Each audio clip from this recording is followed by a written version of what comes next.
All right, so this is my review for Ella McCay. I saw this movie about maybe like 5 days ago, so like when it first came out. And I took a while to do my review because I wanted to think about it for a little bit. Because I really wanted to like this movie. And also, I didn't want to just say I don't like this movie. I wanted to express why. And I needed time to really process it because this is one of those instances where you see a trailer and the trailer looks like, the trailer itself looks charming and it looks like a movie they used to make back in the early 2000s, and it just had that feel to it. It had a feeling, and I liked it. I said, "Oh, this looks charming," and so I went to see it. I said, "Oh, this is gonna be good." Okay, and it wasn't really good, but it wasn't good at all. But what I will say is this: the main reason I went to see it is because the main actress, Emma Mackey, I believe her name is, and she was in a show that I loved on Netflix called Sex Education, and she's the main reason I went to see the show. So I was like watching it, and I was like, "Oh wow," I'm watching it, and I was like, she was like the character from the show. I was imagining her as the character from the show, but she's all the actors and actresses are great in this movie, but it's just there's not much to do for anyone. There's no set vision for this film. It seems like they was like, oh, let's make a good, charming film, and it's narrated, and it's okay if a film has narration, but it's like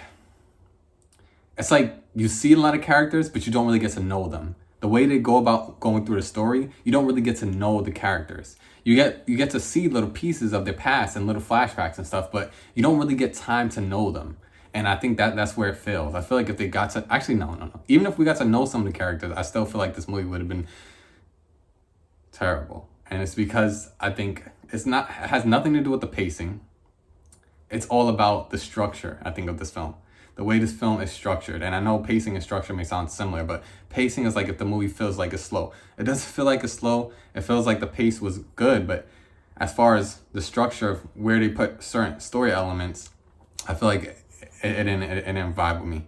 And it's interesting because one good thing I'll say is the small part where there's something that happens with her husband, where it seems like there's some conflict going on towards the very end of the film, like maybe the last 30 minutes. When that happens, that's the most interested you are, well, at least I was for the whole movie. I was like, oh, this is interesting. I wonder where this goes.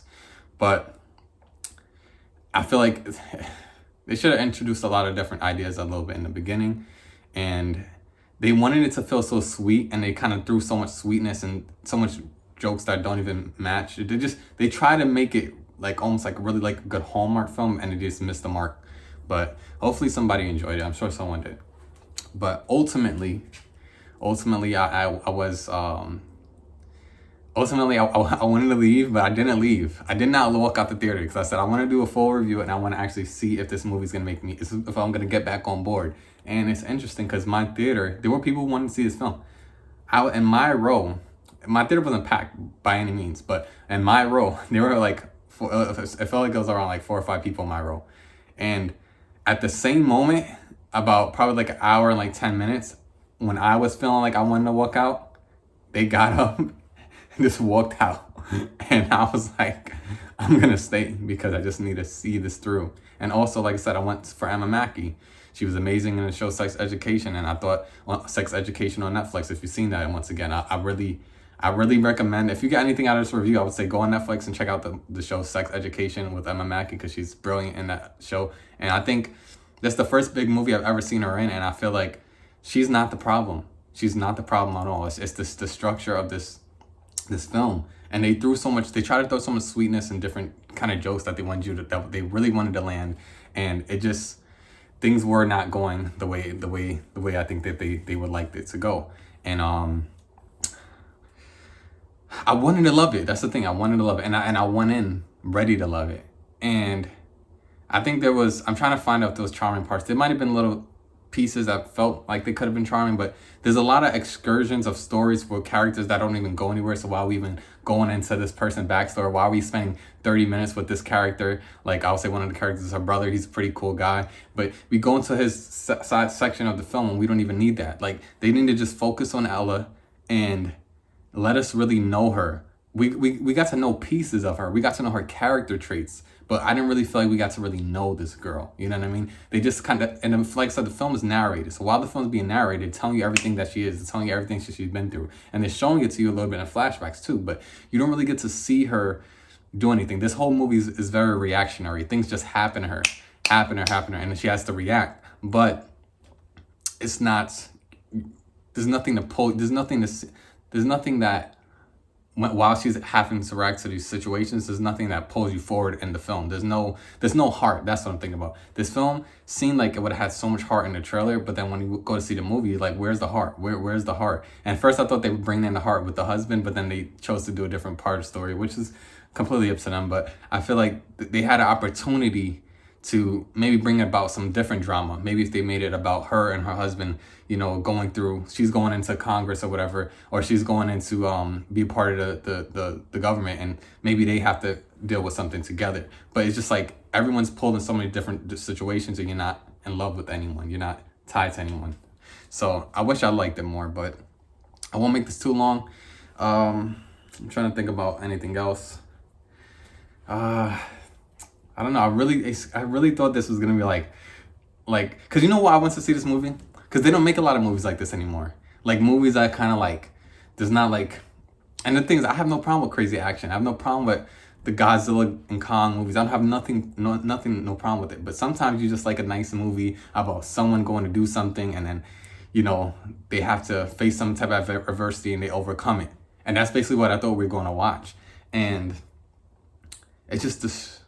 The way I'm trying to think about why I wanted to leave this movie. What was so wrong with the structure? And when I keep thinking about it, let's think about what it may be. Like I said, I think it's because the characters. We didn't really get to know anyone. We got to see pieces, and it's interesting because it just, movies can show you small flashbacks. They could tell you a lot of things with narration, but if they don't take a moment to let you feel these characters go through something and everything, and they keep reacting to things happen over and over in the film, and you don't really get that time to sit with them. And it's crazy because Ella McCay's in this whole movie, but I feel like I know her character traits and I know how she might react to certain things, but I don't feel the heart for her. Like, I wanted to love this girl. I wanted to like be on her journey with her, and I feel like something was holding us back from getting that. And I think it was just that. I think it was just the, like I said, the structure of the film. I think towards the end, no, I can't even say that. I just think I just think movies in general are hard to make, and I think that this movie could have been great. It could have been a great movie somewhere lost in the edit, and that's how I'll end it off. But let me know if there's any movie that you saw the trailer and you were really excited, or maybe mildly excited, maybe mildly intrigued, and then you went to see the movie and it was just like, you walked in and you had, like, you were ready. The movie already didn't have to win you. You were there. Like, I showed up to Ella McCay not with any chip on my shoulder. I came because I loved the main actress, and I said, I'm ready for this movie to like make me laugh, make me feel whimsical. I don't know. I just felt like I wanted the feeling of the trailer that was kind of giving me an inkling of that early 2000 kind of like, I don't know, just ambitious. You know, I just thought it would be like that. So let me know in the comments if there's any movie that you saw the trailer late. It could be this last year, or maybe it could be a movie from a long time ago where you saw the trailer and you said, oh, this is going to be great. And then it was just like, no, it was not what you wanted. Or vice versa. Maybe you saw a trailer that you thought sucked, and then you went to the movies and it was amazing. For me, I'll tell you guys this right now. The new Superman movie. I did not like any of the trailers. Any of them. I didn't watch the trailers, and I don't even like watching too much of trailers. But the point is, when this James Gunn Superman was coming out, I was watching some of the trailers, and I was just like, oh, it's too goofy. I already know this is going to happen.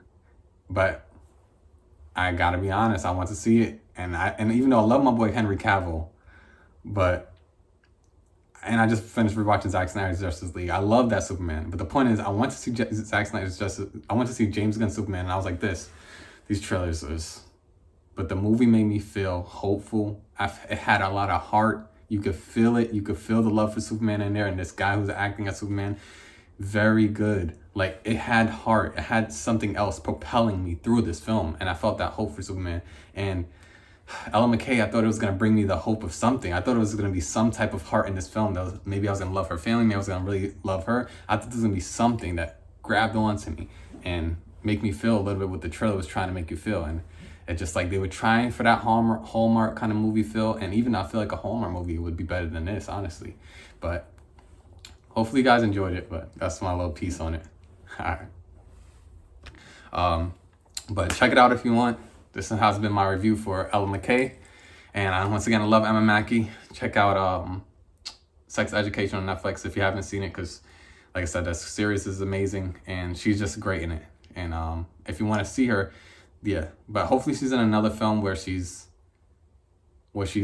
do her justice, because she wasn't the problem with this film. She definitely wasn't. But check it out if you like. It's Deja Notre Dame. Spread love and light.